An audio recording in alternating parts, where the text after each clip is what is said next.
Has Cherry already been forgotten?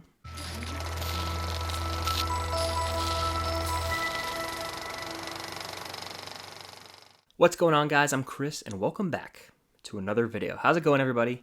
Happy, what day of the week is this? I'm not sure when this video drops, but happy day. Whatever day it is, happy day. Hope you're all doing well.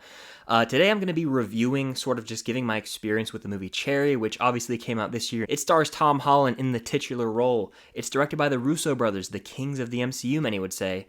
But what did I think of the movie? Did it live up to any hype that might have been set up, as this was originally promoted as an awards contender? And has the movie already been forgotten? Cherry drifts from college dropout to army medic in Iraq, anchored only by his true love, Emily. But after returning from the war with PTSD, his life spirals into drugs and crime as he struggles to find his place in the world. So like I mentioned up front, this movie is directed by the Russo brothers. Now, if you don't know their history with the MCU, these are the directors of Captain America: The Winter Soldier, Captain America: Civil War, Infinity War, and Endgame, the four arguably best, arguably the biggest movies in the entire MCU. So when you have these guys removed from Kevin Feige's producing, removed from the MCU, do they deliver? I'll just be honest with you guys, I think this movie is fine. I don't think that it is an atrocity like many people have said. I'm looking at IMDb right now, it's got a 44 on Metascore, 6.6 out of 10 from users, which I think is better than the 44 on Metascore. I'm not sure what the Rotten Tomatoes score is, I'll put it up here when I'm editing, but the movie wasn't really well received, and the reason I think that is because it was promoted as a Oscars frontrunner. I remember seeing promotional campaigns: for your consideration, Tom Holland lead actor; for your consideration, director; for your consideration, best picture. So when you have that going in, that's obviously going to alter what critics might think of a movie. So when I went into this, I had a very open mind. Now, I'll be honest with you, I started the movie the day that it came out, so we're about a month removed from Cherry. It came out theatrically on the 26th of February, and then on March 13th, I want to say, it dropped on Apple TV Plus, or March 12th, one of those 2 days. And that day, I was with Cam, and this was like the bye week, right? So we had WandaVision all through, leading up to March 5th, and then we had that week off, which was March 12th, which was the weekend this came out, and then we had March 19th. So when this movie dropped, I was like, Cam, we gotta watch it, we gotta do a video on it. Turned it on a laptop at her house. 5 minutes, not even 5 minutes passed, and I was like, you know what? I'm just not in the mood today. I've heard it's a dark and almost somber movie. I'm just not feeling it right now. It's Friday afternoon. Let's just chill. So I put it on the back burner, and then last week, this was the same day the Snyder Cut dropped, so I woke up at 5 a.m. to watch Snyder Cut. This movie dropped, or it was already on Apple TV, so I was like, I had a bunch of downtime in the day. I was like, I'm going to watch Cherry. And I'll give you guys my experience with it. It's going to be a very chill review. So Cherry starts out kind of all over the place, in my opinion. Tonally, I did not know what the hell it was going for.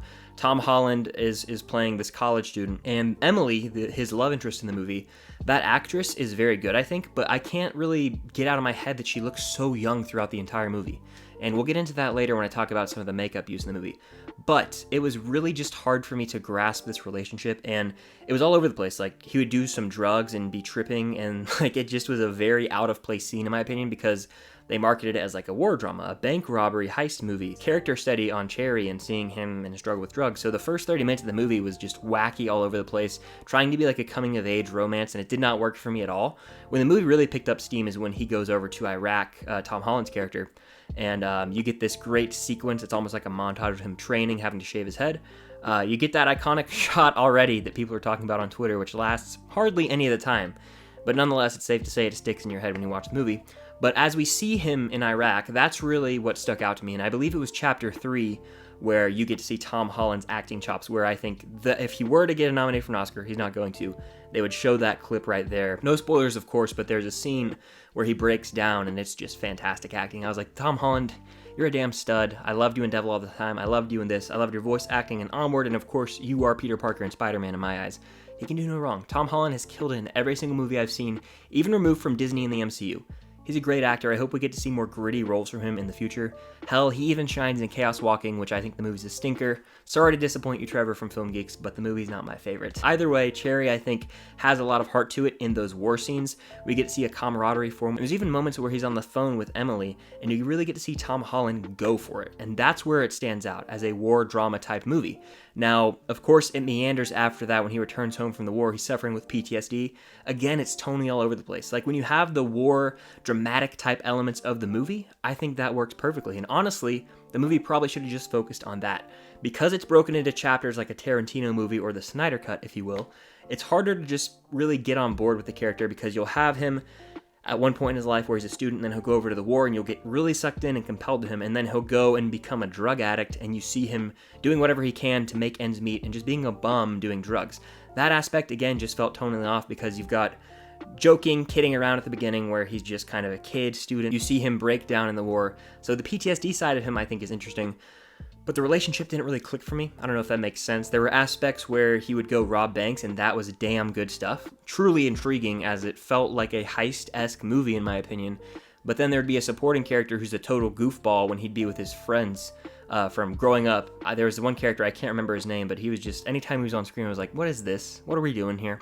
Wasn't a fan of that at all. So there were just choices made from the directors that didn't work for me. And then, of course, when you get to the final chapter, I think the ending is extremely drawn out. Like, I'm talking slow-mo, Snyder Cut slow-mo. And again, I really enjoyed the Snyder Cut, by the way. I saw a meme that was like, or maybe a tweet that said 24 minutes of the Snyder Cut was slow-mo. I'm not sure if that's true or not. Someone can fact check me in the comments. The movie's ending is extremely drawn out, and there's even a makeup job that I think is insulting if we're supposed to believe certain characters are a certain age. I was like, that person still looks 20 to me. So again, it baffles me, certain decisions made in this movie. But overall, I don't think Cherry was atrocious by any means. I think the script could have been fixed. I don't think it needed to be 2 hours and 20 minutes. Hell, you cut out that 10-minute prolonged ending, if you know what I'm talking about, where it's a bunch of slow-mo. That right there might save the movie a little more. But I think that the way that they broke it into chapters is creative for sure, and the Russo brothers really go for it. But in the end, I don't know if it needed to be a chaptered story. It might have just been more interesting to follow him, pick up right where we see him in the war. Don't even need to have any of the first 30 minutes of the movie. And then we see a struggle with PTSD, and that right there might have made the movie tighter overall. But because it just had a lot of tonal issues, whether it would try to be some silly coming-of-age movie where a relationship, and then it would go to being a serious war drama, to a PTSD drama, to a heist movie, there were just a lot going on, and it didn't really click for me. All the pieces didn't come together the way I wanted it to, but I like this movie more than the average person, I feel like, because most people were absolutely obliterating it in their reviews. So I actually recommend Cherry. I think it's worth one watch. If you're a really big fan of Tom Holland, you got to check out Cherry at some point, and I'm sure most of you have seen it. The Russo brothers, I feel like they're not the best directors outside of the MCU. I still have only seen this one movie. I know they have a few more removed from the MCU, so it's almost hard for me to give an accurate judgment of their directing removed from the MCU. But either way, I truly believe this movie could, over time, become like a cult following type movie. I'm not sure. I could see myself rewatching it down the road one day, but I still stand by the statement. Cherry has been forgotten already. The movie's been out for less than a month. If you only counted the Apple TV Plus, it's been like 2 weeks. No one's talking about Cherry anymore. It's not getting any Oscar buzz like people were anticipating it to. I just hope Tom Holland gets to act more like this. I think it is probably his best performance, especially seeing him break down with PTSD in certain scenes. It's just like, damn. Tom Holland's a phenomenal actor who's more than just Peter Parker, even though he is the best Peter Parker in my opinion. You know, that's just like your opinion, man. If I had to give this movie a score, I'll give it 3 out of 5 on Letterboxd, which would be like a 6 out of 10 on my normal YouTube scale. I recommend watching it at least once. It's a fine enough movie. There's definitely moments that shine, but there's a lot of moments that drag as well. Those are my thoughts on Cherry. Just wanted to make this video. I know the hype for Cherry has died down, but nonetheless, I just really wanted to make this video. It's a movie that I've been thinking about lately, and I want to talk about it. Definitely hit the like button. Comment your thoughts on Cherry down below. Do you think it's terrible like a lot of the reviews say? Do you think it's an underrated gem? Or do you agree with me that it's just kind of a middle-of-the-road movie with its moments to shine? Let me know down below, and if you haven't already, definitely hit the subscribe button. It would mean the world. Falcon and Winter Soldier content is in full force, people.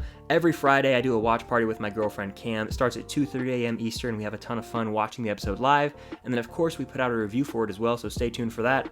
I've got some content planned for the MonsterVerse Godzilla. I'm going to be watching those movies for the first time leading up to Godzilla v. Kong. I know the movie's essentially spoiled, but I haven't found any spoilers. Don't spoil the movie in the comments, please. But I am going to be checking those out leading up to Godzilla vs. Kong. So there's a lot of content planned for the rest of the year. Until next time, I'll see you guys later.